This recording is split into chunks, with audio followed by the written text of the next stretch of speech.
¿Qué tal? Muy buenas, bienvenidos nuevamente a El Laberinto. Mi nombre es Andrés Canseco y tenemos este nuevo programa en esta semana para analizar, para pensar, para realizar críticas a esta realidad que siempre nos encierra. Empecemos entonces el programa de esta semana.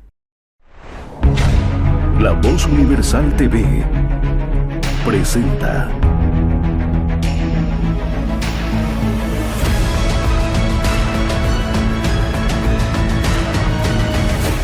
El Laberinto con Andrés Canseco.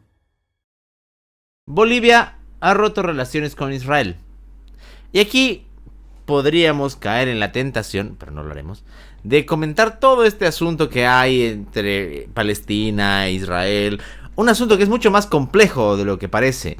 Un asunto que no se soluciona ni se apunta tan fácilmente entre buenos y malos. Uno tiene, por herencia de las ficciones, sobre todo del cine, de dividir el mundo entre buenos y malos, entre los amigos y enemigos, algo que también se ha visto en la filosofía política. Pero no siempre es aconsejable y mucho menos correcto hacerlo. A veces la realidad es mucho más compleja y por lo tanto requiere que seamos prudentes. Y justamente prudencia es lo que le falta al gobierno boliviano. Uno puede ver cómo la política internacional se vuelve una herramienta también para la gente que quiere acumular poder. Así como las instituciones internas son elementos de control, elementos de persecución, elementos de enriquecimiento ilícito, la enorme mayoría de las veces, también la política internacional funciona así. Los estados, más allá de que la gente quiera pensar de que son divinos, o que son creaciones perfectas, o que representan el espíritu de la nación, o de cosas así bastante casi mitológicas, diría en todo caso, son agrupaciones de individuos o manejadas por individuos que tienen intereses. Y muchas veces cómo se alinean estos intereses es lo que termina definiendo su concepción de la realidad o su narrativa, o si quieren ponerse medio postmodernos, su metarrelato. En el caso de Bolivia, con el asunto de Israel, no es la primera vez que viene pasando este tipo de cosas. Ya hace algunos años se empezó a pedir visa a la gente de Israel, cosa que años atrás no se hacía. E inclusive hubo una periodista que se las jacta de ser muy opositora o de muy crítica al poder, que celebró esto, casi con un artículo bastante, casi rozando lo antisemita. Lo he buscado y no lo he encontrado, imagino que ha sido eliminado de la red porque era demasiado fuerte. Me refiero a López Cajías, por cierto, que siempre ha sido pro Palestina además. Pero además está este asunto de cómo se viene no solamente tratando a la gente de Israel, sino cómo se viene jalando hacia el lado, ni siquiera de Palestina, porque uno puede hacer una lectura acerca de la gente que vive en Palestina, de cómo están básicamente secuestrados políticamente por Hamas y por otros grupos de esa calaña, sino hacia otros regímenes que son quienes financian y sí tienen intereses en esto. Me refiero específicamente al gobierno de Irán. Esto no es nuevo, por cierto. Ya desde el año 2008, 2009, la presencia de los diferentes gobernantes de Irán acá en territorio boliviano ha sido una constante. Y es chistoso, ¿no? Porque aquella época vino el presidente de Irán, cualquiera en ese tiempo, y teníamos una presidenta del Senado mujer. Y en los actos oficiales ella no aparece. Ya saben por qué, por toda esa cuestión religiosa, fanática e intolerante que tienen. Así que cuando se proclaman defensores del feminismo, inclusive muchas ministras del pasado y de la actualidad, se les debería caer la cara por la manera en la que ellas mismas terminan relegándose frente a estos delirios extremistas religiosos. Pero más allá de eso, más allá de lo simbólico, que ni siquiera es tan simbólico, sino es concreto, está el asunto de la seguridad nacional. Hace unos meses Bolivia ha firmado un tratado de intercambio de tecnología, de información militar y de toda esa cobertura con el gobierno iraní. No es nuevo tampoco, ya sabemos que se alineó al gobierno ruso, ya sabemos obviamente que le lamen las botas al régimen cubano, venezolano, eso ya lo sabe, nicaragüense, eso ya lo sabemos. Pero inclusive en esa locura, inclusive en ese delirio, hay ciertos límites que hay que respetar. Y aquí no se trata de entrar a la cuestión religiosa, al contrario, se trata de salir y de pensar más allá de eso. De pensar del lado de quién se ubica cuando se habla de regímenes intolerantes, abusivos, que promueven el terrorismo. Y es el caso de lo que pasa con Bolivia. No es el único. Pasó con Libia, con Gaddafi. El gobierno boliviano apoyaba a Gaddafi. Apoyó a otro montón de dictadores en varios países. Y siempre fue la excusa el tema de la democracia, de los pueblos, de las relaciones entre los pueblos. Una estupidez gigante. Una estupidez enorme que nos está costando todavía más la credibilidad que tenemos. Porque de repente, claro, yo sé que no es lo correcto, pero de repente si dijeran, no, es Luis Arce o fue Evo Morales, ok, sí. Pero no, se hace la imagen del país como tal. Y después, cuando hay problemas, después cuando hay sospechas de financiamiento a estos grupos ilícitos con otras actividades ilícitas, entonces no nos quejemos. No nos quejemos. En ese afán antioccidental, anticapitalista, antiimperialista, en el que se encuentra supuestamente el gobierno boliviano, y a través de sus relaciones internacionales, es muy fácil que sea alineado a China, a Rusia, a todo lo que se considere contrario al capital, al mundo capitalista, que también tiene seguramente cosas que hay que criticar, pero no se puede por eso jugar, ni tentar siquiera a esos demonios que son estos grupos de afuera, esos grupos extremistas, criminales que existen en el Medio Oriente, esas dictaduras como la asiática en China o como la de Cuba. No es que solamente se les rinde tributo con estos gobiernos socialistas, sino que además les sirve para algo y que es también peligroso para nosotros, que es que muchos de los métodos los tienen bien aprendidos. Muchos de los movimientos de guerrilla, de represión, de detención que han sido usados en 2019, 20, 21, 22 y 23 son parte de la escuela cubana y de estos sujetos. Ya hace años, en la época de la Calancha, se denunciaba presencia de venezolanos. Años, le estoy hablando del 2007, que era otro mundo, ya queda tan lejos del 2007. Y esto no ha cambiado. Nos seguimos encontrando en que a la hora de alinearse, está bien, no podemos jugar a ser Suiza siempre a la neutralidad, pero por lo menos se debe llevar con mayor responsabilidad el asunto de las relaciones internacionales. Y antes de que el gobierno y la Cancillería específicamente se rindan a los terroristas, es mejor que la ciudadanía entienda de qué lado está lo correcto. Que no es perfecto, pero estoy de acuerdo. Pero de qué lado está la civilización, de qué lado están los derechos y de qué lado está la defensa de la libertad. Pero ni siquiera tenemos que preocuparnos por cómo se nos cuida de los regímenes de afuera. Ya estamos en delirios tan grandes en los que nos debería preocupar si de verdad se nos cuida de los peligros internos.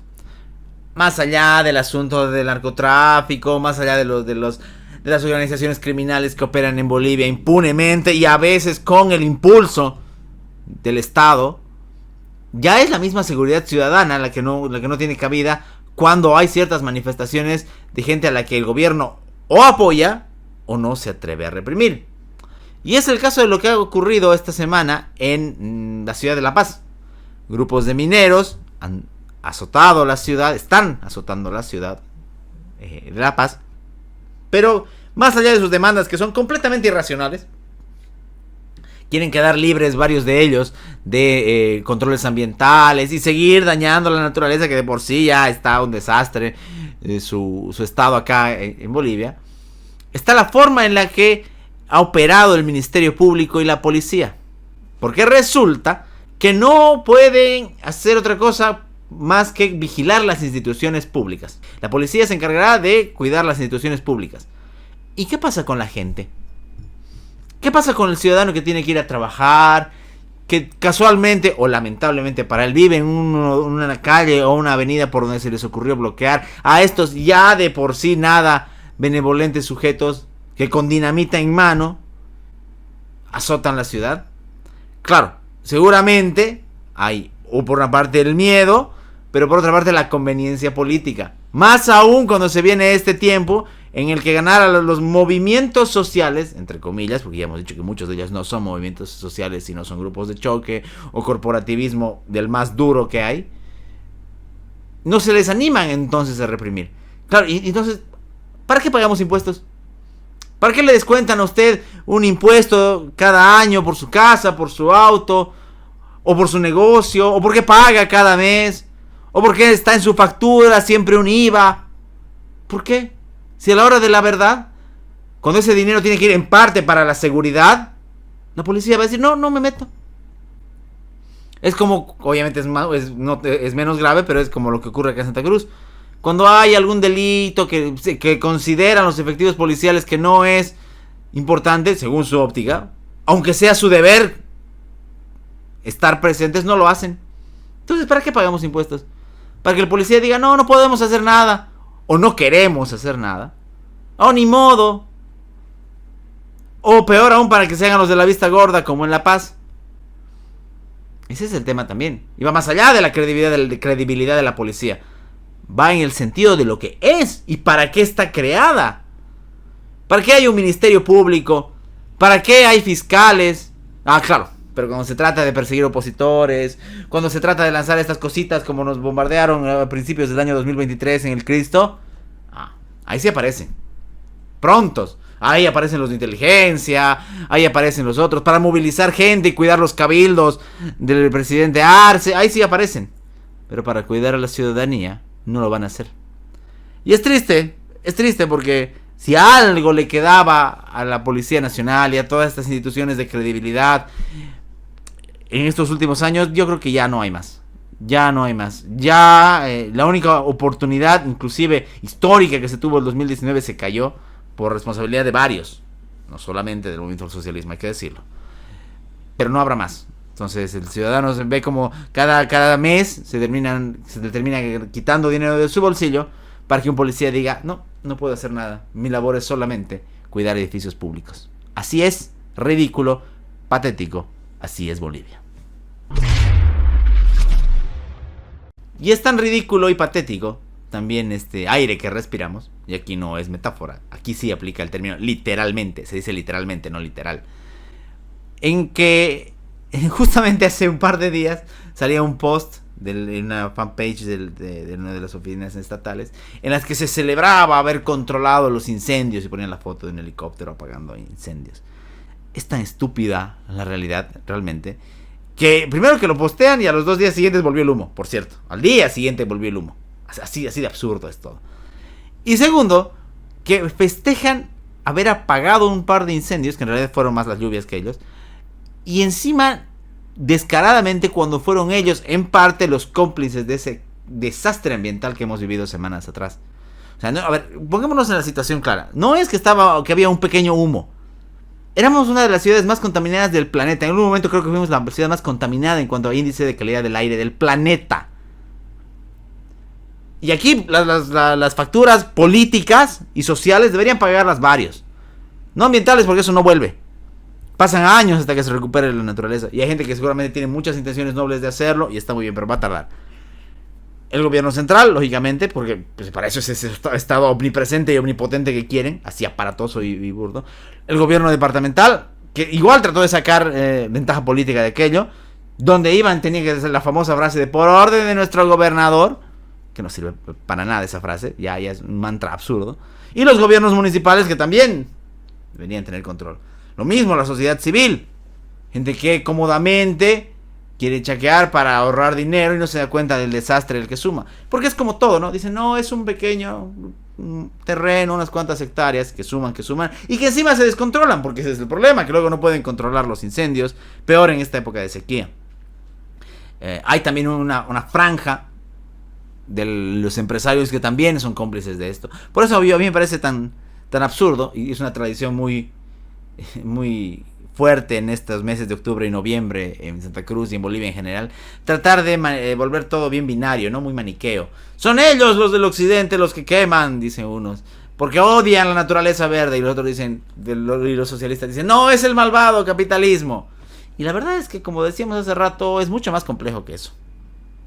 Hay responsabilidades compartidas, hay complicidades, ya vamos a hablar de complicidades en el siguiente bloque, que son muy, muy grandes, porque mientras discursivamente se pelean, mientras hacen que mucha gente de la sociedad civil se pelee y termine hasta golpeándose entre ellos, resulta que por debajo ellos negocian Y resulta que por debajo ellos pactan.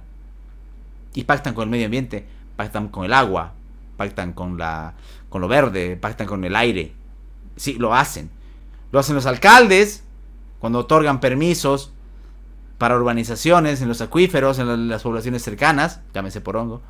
Lo hacen los alcaldes de Santa Cruz de la Sierra, no es el único caso el de Johnny Fernández, cuando destruyen áreas verdes para dar a mercados o asentamientos. Lo hacen las gobernaciones que otorgan licencias o fichas ambientales, mejor dicho, sospechosamente, y luego quieren borrar con el codo. Y lo hace obviamente el gobierno central para favorecer políticamente a sus avasalladores. No son interculturales, son avasalladores, esa es la palabra. Entonces así viviremos, tendremos que resignarnos. Había un maravilloso artículo del profesor HCF Mancilla. A mí me sorprendió por la temática. Si bien es cierto, tiene el libro sobre el medio ambiente el profesor Mancilla. Una crítica dura. Y también, hay que decirlo, como es valiente, también lanzó una crítica a los grupos liberales. Que mencionaba que tampoco se ocupaban de esos problemas del medio ambiente. Y tiene razón. Es un problema que hemos, lamentablemente, ya sea por dejadez o por resignación, hemos dejado atrás. Y el artículo termina, no digo que termina, pero deja un aire de melancolía en una parte, porque al final nos menciona que con el paso del tiempo esos verdes campos que solíamos ver, esos ríos que solíamos ver en algunas personas en su juventud, otros en nuestra infancia, resulta que ya no son así. Y no solamente por el progreso, sino por la irresponsabilidad. Y ahí es cuando nos vamos a encontrar de aquí con las siguientes generaciones, tanto que se habla de la madre tierra, de la Pachamama o de Gaia, no sé qué nombre le ponen, que no va a haber eso. Nos quedará entonces la triste forma de consolarnos pensando en lo que vimos y en lo que todavía vemos, porque eso, como está la situación ahora, ya no habrá más. Finalmente ocurrió, se eligió las directivas de las cámaras en el Congreso, en la Asamblea Legislativa Plurinacional, tanto en la Cámara Alta, senadores, como en Cámara Baja, diputados. Termina siendo otra vez igual absurdo, ¿no? Está el movimiento al socialismo en su peor momento. Como organización, sigue siendo fuerte porque controla el poder, son los abusivos, ya sabemos. Pero como unidad que tenían antes, está en su peor momento. Fragmentados, lanzándose ajos, cebollas y otras cosas, como algunos seres de la naturaleza todavía no bien evolucionados. Pero aún así, la dichosa oposición boliviana no pudo aprovechar. O no quiso aprovechar. De repente no quiso. De repente hay otras cosas, como decíamos hace rato, que no vemos.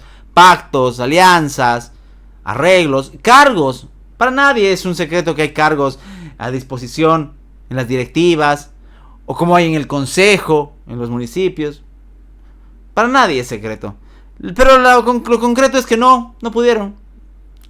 Aún con el gobierno, con el partido de gobierno en la asamblea fragmentado, no pudieron ni siquiera arañar una primera vicepresidencia.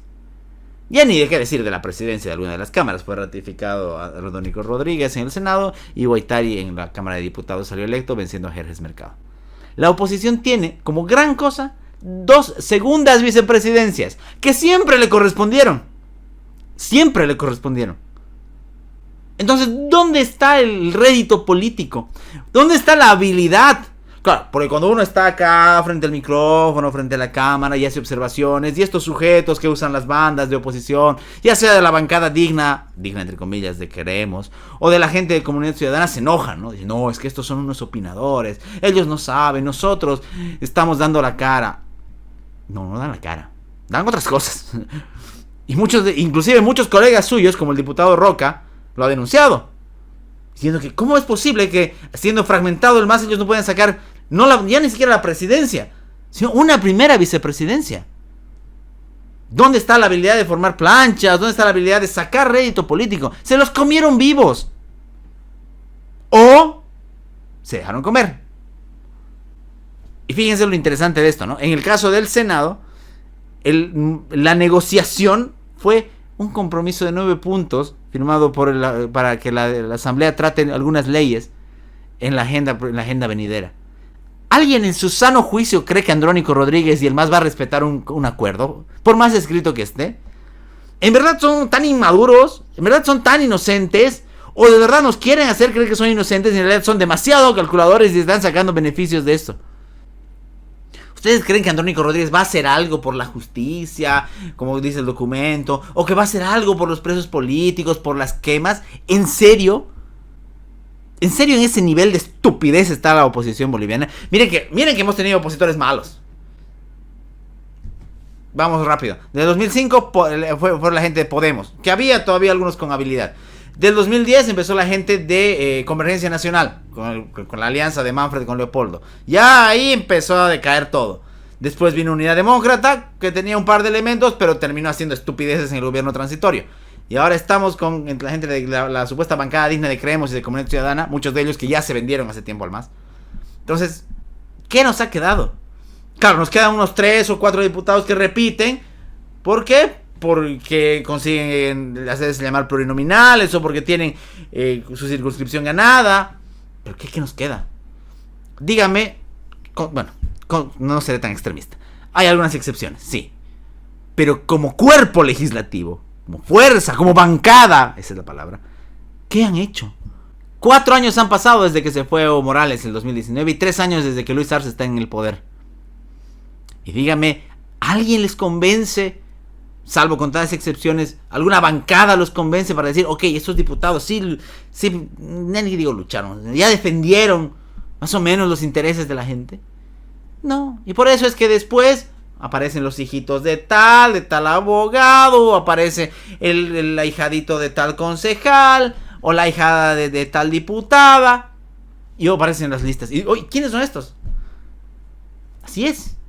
Ese es el nivel de la oposición parlamentaria. Insisto, hay contadas excepciones. Hay gente que hace lo que puede y más, pero la gran mayoría deja mucho que desear. Y se notó su falta de habilidad y su falta de voluntad en esta elección de las directivas. Si el MAS así separado se los ha comido vivos o se han entregado vivos a ellos, no quiero saber lo que vendrá después. Porque resulta, como decíamos alguna vez, que también para esto hace falta definición política. Que los pactos y negociaciones son necesarios en política, por supuesto, de eso se trata. Pero hay que ver con qué se pacta, con quién se negocia y bajo qué se hacen estos acuerdos. Si bajo la idea de más o menos mover decentemente la asamblea, o de un par de puestos, un par de cargos, o conveniencia política, tal vez de impunidad de alguien. Y tal vez por ese lado vaya. Lamentablemente, otra vez más, las directivas, tanto en presidencias como en vicepresidencias de las dos cámaras, están en el control del movimiento del socialismo. Diferentes bandos, sí, pero la oposición no pudo arañar nada. Y lo peor es que van a venir como cuando alguien dice, no, perdimos, pero lo hicimos bien, jugamos bien. No, perdieron espantosamente. Ese ha sido nuestro programa de hoy. Ha sido un programa con muchas críticas y con mucho enojo. Seguramente porque así estamos. Hace falta siempre recordar, no dejar de indignarse frente a estas cosas, este desencanto de la realidad que nos tiene en este país y en el mundo. Volveremos la siguiente semana. Gracias por seguirnos. Mi nombre es Andrés Canseco. Que tengan un muy buen descanso. El laberinto con Andrés Canseco.